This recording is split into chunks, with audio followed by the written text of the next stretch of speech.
Marilu Cabanhas. Bom dia, Marilu. Oi, Glauco, bom dia a todo mundo que está acompanhando aqui o Jornal Brasil Atual. Vamos falar aqui sobre a Cúpula de Sistemas Alimentares das Nações Unidas, que ocorre no próximo dia 23 em Nova York, nos Estados Unidos. Trata-se de um fórum global com a participação de diversos países, de representantes aí do setor e da sociedade, setor privado e da sociedade civil, da academia.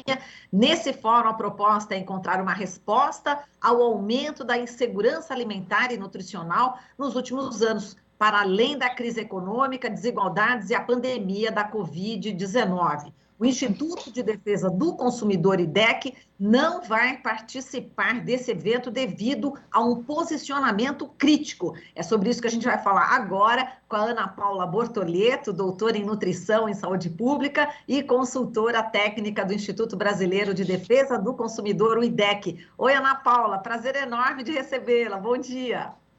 Olá, bom dia, Marilu, bom dia a todos e todas que estão acompanhando aqui o jornal. Ana Paula, bom, o IDEC critica a organização desse fórum global, né, por causa da influência da indústria, né, alimentícia e do agronegócio nesse evento. Agora, de que forma se dá essa influência? Eu estive lendo aqui que o IDEC elenca pelo menos 7 motivos para não participar formalmente dessa cúpula dos sistemas alimentares 2021. Sim, é isso mesmo.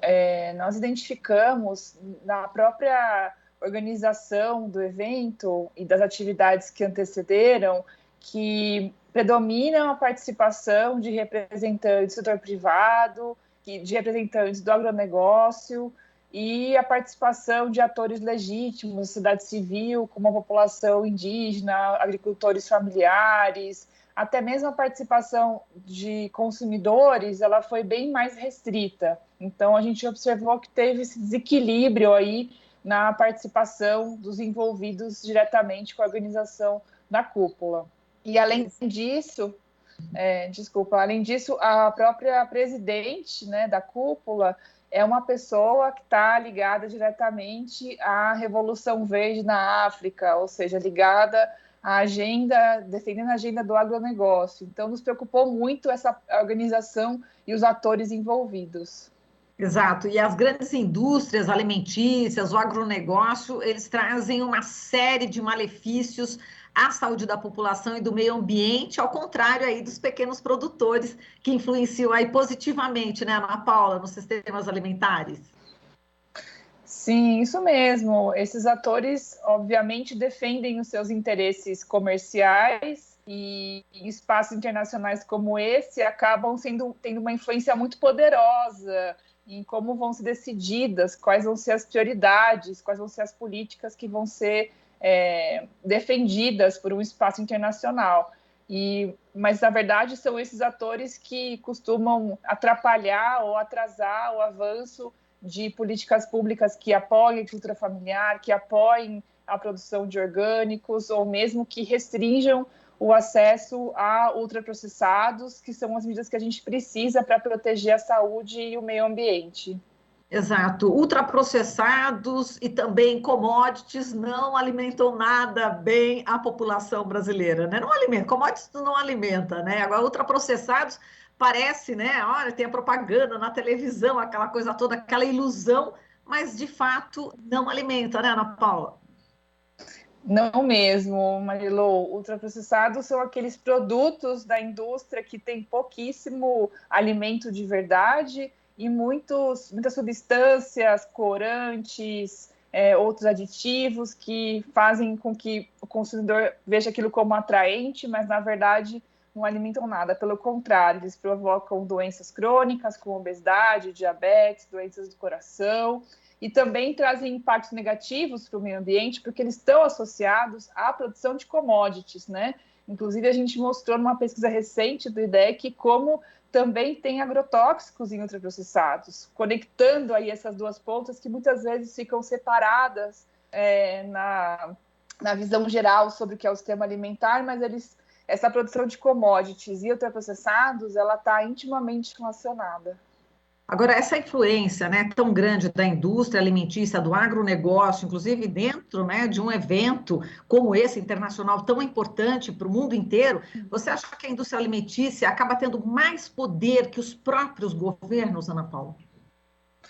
Ah, sem dúvida, Marilu. Inclusive dos governos dos países mais pobres, que têm menos estrutura, menos potencial de ter equipe até mesmo envolvida, porque quem acompanhou o processo da cúpula foi um processo assim de muitos meses, de muitos documentos, de muitas reuniões, de muitas a própria exigência de participação, ela está totalmente fora da realidade de muitos governos. Então, a participação das indústrias faz com que isso fique totalmente desequilibrado e quem vai tomar a decisão final vai acabar sendo influenciado por essa participação massiva desses atores.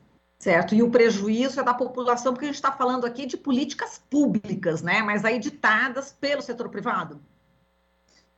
A gente está falando aqui de compromisso dos países, né? Então, a gente tem governos de países que têm que se comprometer e priorizar essas mudanças do sistema alimentar para a gente poder enfrentar as mudanças climáticas, poder enfrentar a situação de fome, desnutrição e obesidade que a população ainda está afetada.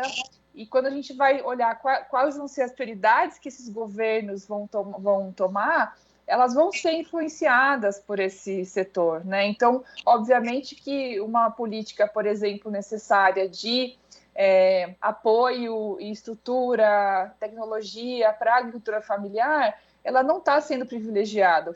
Aquela agricultura regenerativa que não estamos fazendo muito bem, o agro aqui do Brasil consegue dar conta de alimentar a população, mas também precisa de tecnologia para se desenvolver. Então, a gente vê que muitos dos discursos acabam sendo direcionados para priorizar esses interesses do agronegócio. Certo, vou destrinchar um pouquinho essa questão da mobilização, né? Houve a primeira contra-mobilização dos povos, né, para transformar os sistemas alimentares corporativos contra essa cúpula, e o IDEC fez parte, né, desse movimento. Eu queria saber como é que se deu essa articulação. Sim, essa articulação vem de um espaço internacional, que é o mecanismo da sociedade civil, que tem a participação de representantes de povos e comunidades tradicionais, agricultores, ribeirinhos, que atuam num espaço de segurança alimentar da FAO. E esse mecanismo é um espaço que consegue articular, né, o mundo todo que atua nessa agenda de segurança alimentar. Então, o IDEC viu que esse seria um espaço que valeria, sim, a pena ser valorizado e, por isso, se engajou na organização da Contracúpula. E aí, nesse espaço da Contracúpula, foi possível trazer aí a visão dos atores mais vulneráveis, mais afetados, né, pela insegurança alimentar e dar visibilidade às agendas que realmente estão comprometidas com a saúde da população e com a proteção ao meio ambiente, como restrição de ultraprocessados, como valorizar a produção da agroecologia, por exemplo. É isso que eu ia te perguntar, né? Qual que foi a sugestão do IDEC, né? Nessa contracúpula, eu sei que vocês participaram da mesa Luta pela Soberania Alimentar no Caribe e América Latina. Destrinche um pouquinho mais a respeito dessas propostas aí do IDEC.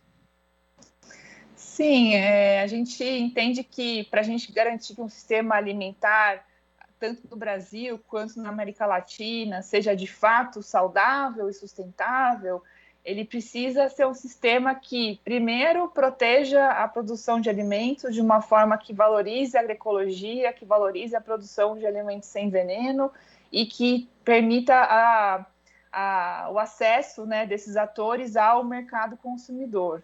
E segundo, olhando para quem está consumindo, as pessoas precisam ter informação clara, correta, sobre o que está disponível no mercado, com uma rotulagem adequada, com a restrição da publicidade que acaba muito mais enganando do que ajudando a fazer escolhas alimentares saudáveis, espaços nas escolas e outros locais públicos que favoreçam a alimentação saudável e também políticas de tributação que coloquem um preço mais alto para os produtos que não são saudáveis, que trazem impacto negativo para a saúde, favorecendo daí o consumo e a comercialização dos alimentos saudáveis. Então, acho que essas duas grandes agendas, né, de, por um lado, incentivar a produção agroecológica e, por outro, restringir a oferta que a gente tem hoje absurda, indiscriminada, exagerada de ultraprocessados.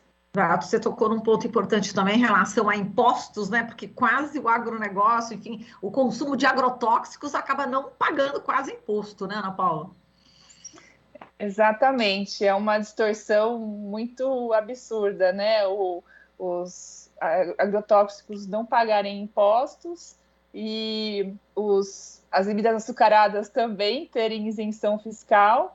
E aí, obviamente, na hora de balancear isso na compra, o consumidor fica prejudicado, pois não consegue acessar o alimento que é mais saudável e sem veneno. Então, realmente, são distorções absurdas.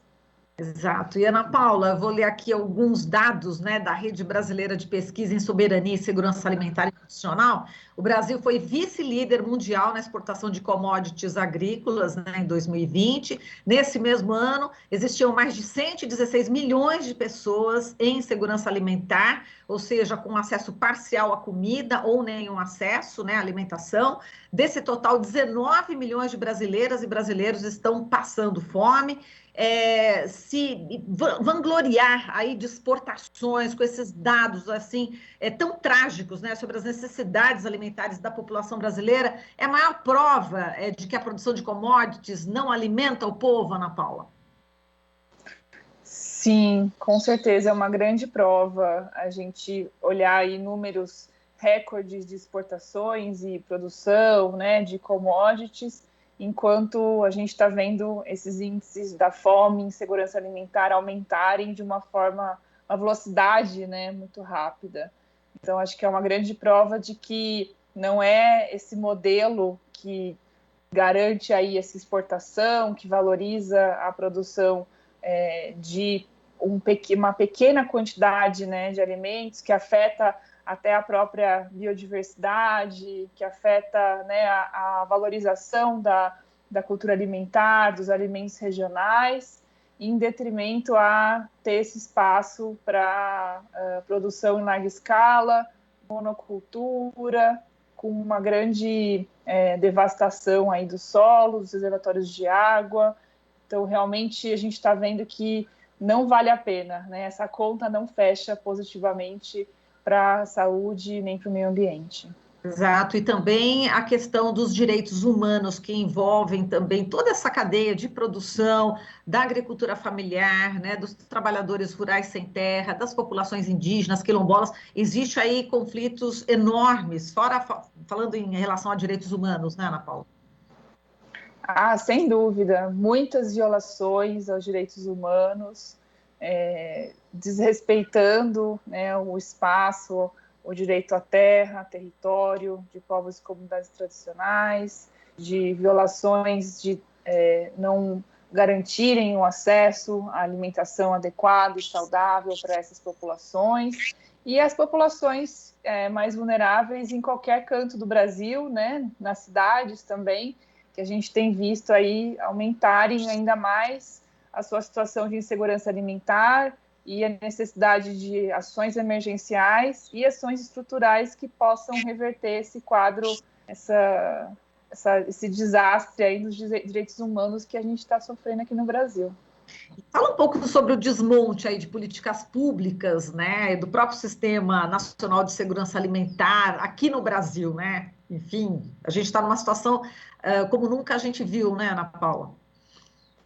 Sim, é verdade. E acho que esse desmonte das políticas, tanto dos espaços de participação, né, da sociedade, como o Conceea, como espaços de conferências em que se tinha a construção participativa sobre quais deveriam ser os rumos das políticas de segurança alimentar, quanto para a redução de financiamento, né, de programas importantes, estruturais, que garantem a aquisição de alimentos, como o PAA, que desestruturam a assistência técnica para os agricultores, que desvalorizam a organização do abastecimento, valorizando os alimentos saudáveis, que estão modificando aí as regras de proteção à população indígena, por exemplo, né, aos povos indígenas, enfim, toda essa desvalorização, até mesmo dos espaços públicos de pesquisa, de certa maneira, também acabam impactando, pois muitas vezes são necessárias a manutenção e o avanço das pesquisas para garantir que o sistema alimentar, a organização aí das estruturas de segurança alimentar consigam ser mantidas. Então, acho que a gente está vendo aí em vários níveis esse desmonte das políticas e, com isso, uma situação que a gente está de pandemia, a situação tende a se agravar de uma forma mais rápida e mais intensa. Exato, e essa contracúpula também elaborou aí um manifesto, né, com o posicionamento das entidades da América Latina para a mobilização global, né? Enfim, quais foram os principais pontos assim desse manifesto? Enfim, quais as bases para esse novo modelo que se busca, né? Esse espaço foi muito importante para o IDEC. A gente está vendo como a gente tem sinergias e conexões importantes, né, entre os países da América Latina, que tem primeiro, eu diria que essa visão comum sobre o que é uma alimentação adequada e saudável, né, a valorização dos alimentos, da cultura alimentar da população que vive nos países. Então, primeiro, proteger essa cultura alimentar, proteger a agroecologia como uma forma de valorizar e dar mais espaço aos alimentos que devem ser priorizados e proteger as políticas públicas das grandes corporações, né? As grandes corporações hoje estão fazendo parte dos processos de decisão sobre as políticas públicas, não é só na cúpula, isso acontece nos países, isso acontece em todos os níveis de governo.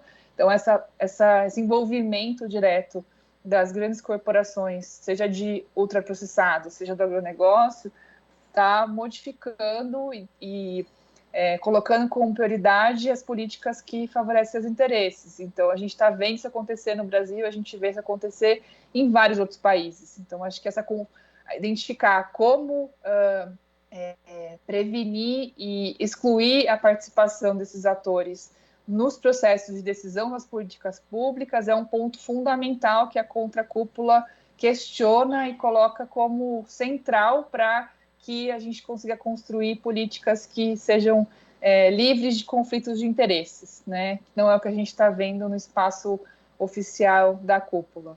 Tudo bem, agora já no finalzinho aqui da nossa entrevista, Ana Paula, eu queria que você falasse um pouco sobre guia para os profissionais de comunicação sobre alimentação, alimentação em pauta. É importante também informar os jornalistas, as pessoas que lidam com a comunicação a respeito desse tema, né? Ah, sem dúvida, né? Eu acabei não mencionando aqui, né? Mas valorizar aqui também no Brasil, como a gente tem o Guia Alimentar da População Brasileira, né? Que é uma referência internacional e que também está ameaçado, né? Ainda mantemos o guia, mas também já sofreu ameaças. É um dos instrumentos, mas a gente também tem instrumentos para jornalistas que possam se pautar e se orientar em relação a como tratar o tema da alimentação de uma forma que inclua também as questões políticas, né, que considere não só apenas o indivíduo, né, a orientação específica sobre uma dieta ou outra, mas que também coloque em questão quais são os outros fatores que influenciam as escolhas alimentares, né, como toda essa organização da produção, da oferta, da disponibilidade de alimentos que tem tudo a ver com você pautar a alimentação na mídia, né? E aí o guia foi essa intenção de trazer olhares que muitas vezes não são valorizados na mídia, na grande mídia, né? Colocar só aquela visão muito restrita de olhar para os nutrientes, não olhar para a alimentação como um todo, né? Enfim. E aí foi uma tentativa aí de contribuir para qualificar mais o debate público sobre alimentação. Ana Paula, desde que eu te conheço há muitos anos, né, tenho aprendido demais com você, né, e com outras pessoas, né, que formam essa luta aqui no Brasil. E eu lembro sempre a respeito de tudo que você falava. A partir do momento que a gente tem esse conhecimento, a nossa prateleira a gente vai ao supermercado de outra forma, né? A gente vai diminuindo os enlatados, né? A gente vai ficando vazio, né? A gente percebe isso nessa transformação. Acho que essa dica, né, que você sempre deu, acho que é importante passar aqui para quem está acompanhando a gente, né? Ah, claro, a gente, quando as pessoas começam a valorizar e entender o que tem naquele saquinho, naquela embalagem, e percebe que não era bem o que ela estava imaginando, né? Essa sensação assim de, nossa, estou sendo aquilo ludibriado, fui enganado. Isso acaba afetando muito, né, as pessoas. E a dica que eu sempre dou é, obviamente, preferir os alimentos não embalados, os que não vêm nas embalagens, mas se for consumir algo que está nas embalagens, ler a lista de ingredientes, que ali é onde você vai encontrar as informações mais importantes para poder identificar se aquilo ali é de fato alimento ou se você está consumindo ali um conjunto de substâncias que você nem consegue identificar o que são. Então, sempre preferir o que tem alimento mesmo, que você acha que poderia até preparar mesmo na sua casa, e com isso você vai conseguir fazer escolhas com certeza muito mais saudáveis. E acho que essa é uma mensagem importante. Legal, Ana Paula. Muito obrigada aqui pela sua participação. Forte abraço para você e parabéns por toda a sua luta, viu? Muito obrigada, Marilu. Obrigada pela parceria de sempre. Foi um prazer e bom dia para você. Bom dia. Falamos aqui com a Ana Paula Bortoleto, ela que é doutora em Nutrição e Saúde Pública e consultora técnica do Instituto Brasileiro de Defesa do Consumidor, o IDEC. Aqui você ouve as notícias que os outros não dão. Jornal Brasil Atual.